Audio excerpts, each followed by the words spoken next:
crore people can come in Modi Care. Because আগে position খুব খারাপ হচ্ছে, হ্যাঁ, লোকের কাছে চাকরি সেরকম থাকবে না। And this is the only way for a common man. দেখুন ড্রিম সবার আছে, পুরোকরণ রাস্তাটাই নেই ওদের কাছে। অ্যান্ড এখানে আজকে ইভেন্টে কি দেখানো হচ্ছে, যারা একদম অর্ডিনারি গাড়ি নিচ্ছে, আমরা একটা কয়েন বলেছি মিলিয়নার। আমরা একটা দেখুন একটা we are going by one principle, 1,00,000 টাকা রোজগার করো ভাই, তারপরে 2 লাখ 5 লাখ, তারপরে তোমার ইচ্ছে। 1 লাখ যদি আপনি ইনকাম করবেন না, তাহলে আপনার লাইফে প্রচুর প্রবলেম হবে।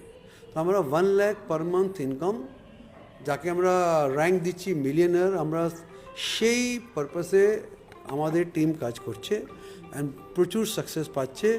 আগামীকাল প্রচুর লোক আসবে, মানে I am taking maximum 1 crore, প্রচুর লোক আসবে যারা মিলিয়নার হবে। এটা আমাদের 10 বছরের পরিশ্রম, টিম রাজা শাহ সোমা শাহ তরফ থেকে এই যে আয়োজন, এটা শুধু আমাদের সাকসেস নয়, এটা পুরো মোদি কেয়ার পরিবারের সাকসেস। এটাকে আমরা পরিবার মিলে কাজ করি বলেই আজকে হয়তো এত মানে দুর্যোগ চারিদিকে যেভাবে বন্যা হয়ে যাচ্ছে, তারপরেও টিম রাজা শাহর এই আগাছ আধুনিকা প্রোগ্রামের এক ডাকে সবাই এক ছাদের তলায় চলে এসছে। এটাই আমাদের স্ট্রেংথ। আমরা এইভাবে করেই একসাথে হয়ে সততার সাথে কাজ করি, এটাই আমাদের কাজ। আমাদের এরকম যে ইভেন্ট গুলো হয় এখানে আমাদের এখান থেকে আমরা অনেক এডুকেশন পাই।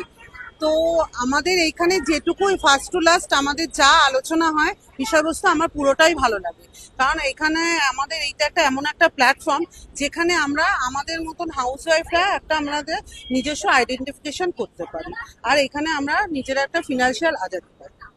আমাদের রাজা সাহাজি আমাদের মানে মেন্টর বলতে পারেন। তো উনি আমাদের মানে প্রতিটা পদক্ষেপে, মানে বাবা মার পরে যদি কেউ থাকে তো আমাদের স্যার, তো আমাদের পুরো মানে এই বিজনেসটা কিভাবে আমরা এগিয়ে যাব, কিভাবে করব এবং আমাদের কিভাবে আমাদের স্বপ্ন পূরণ করব, তো উনি পুরোটাই আমাদের গাইড করেন এবং আমাদের একদম মানে বটবৃক্ষের মতন আমাদের মাথার উপরে উনি রয়েছেন।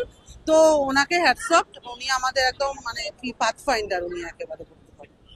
এখান থেকে ফিনান্সিয়াল আজাদি যেমন আছে আমাদের, মানে আমরা তো হাউস ওয়াইফ, তো বাড়িতে আমাদের হাত খরচ চালানোর মতো ওই সে স্বামীর কাছে হাত পাততে হয়।